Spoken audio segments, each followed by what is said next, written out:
The point that I'm making is that, or that I was going to make, is that once you strengthen the idea of identities that are more deeply rooted than politics, because politics is a slightly later human invention than tribe or race. I mean, these are things that are a little bit more biologically fundamental. Some race. I mean, race is some race. Very shifty over over human history. Right. And tribal would be a better description, right? Tribal or familial driven or ethnicity, right? However you derive that. Kin versus yours. Correct. That stuff is really, really deep in the substrates of the brain. Whereas politics can be mapped onto that, but it has to be mapped onto that. And so you're opposing the mapping, and I'm suggesting that.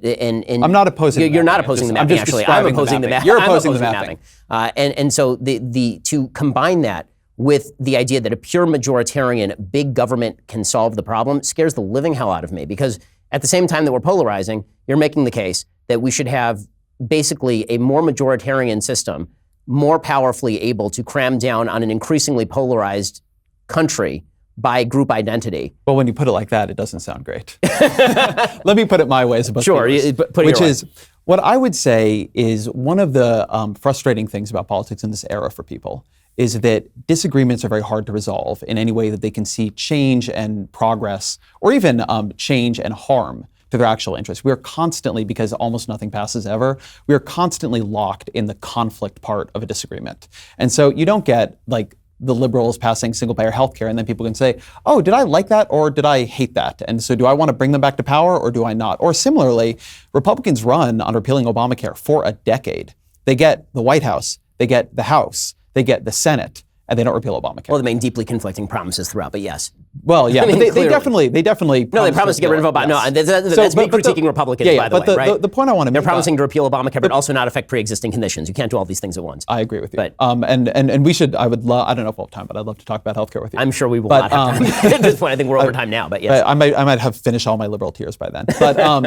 But I think it is a healthier form of politics for political parties to have to appeal to a majority of the public, not go to some like unbelievably majoritarian system, but just like in general, to govern, you need 51% of the vote. Like that's how most parliamentary systems work. And if you get that, which I think is an important distinction here, if you get that, you can actually govern. Like in other countries, if you win power in Canada or you win power in the UK, what it means is you have a governing coalition. Like that is like the actual thing that means. If you win the presidential election here, like we might have in 2021, President Bernie Sanders and Majority Leader Mitch McConnell. Right. And that's going to be a very frustrating outcome for everyone. And so one thing that I argue is that polarization is particularly difficult when it does not allow you to govern, because then everybody's just caught in a constant fight for power, but not an ability to have an accountability feedback loop with the public where, okay, these folks came in, they got voted in, either I voted for them or I didn't, but they're in now. Like, do I like what happened or not? Instead, we're in endless arguments about why things didn't happen. Donald Trump says Democrats are obstructing him and impeaching him and keeping him from doing anything. And Barack Obama says that the Republicans are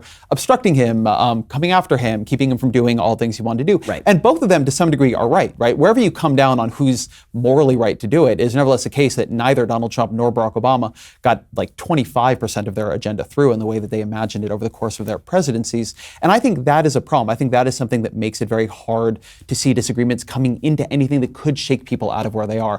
Right. Look, if I could imagine a great way to take down polarization, to take out the groupist impulse in the human psyche, I'd be open to it. I'm definitely interested in doing that. I just don't believe in it. Like that is like in my sort of like facts don't care about your feelings. Like I don't think that research cares that I don't like it. So like that's where I come down. Like I'm pessimistic on this.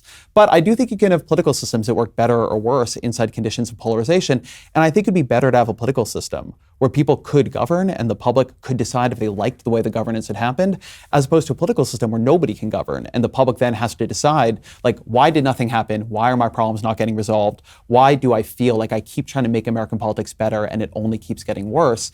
And that kind of, in addition to all the other forms of polarization we have, that just building frustration, I think, is very dangerous. So, again, I would agree with you if I actually agreed with the premise of what government is designed to do. But that gets back to sort of the founding debate about what government is designed to do in the first place. I mean, you're assuming that a government is designed to achieve the needs of the majority or achieve the needs of people who, let's say supermajority, who broadly agree that they want to do a thing, whereas I believe that government is designed to protect fundamental rights and basically nothing else.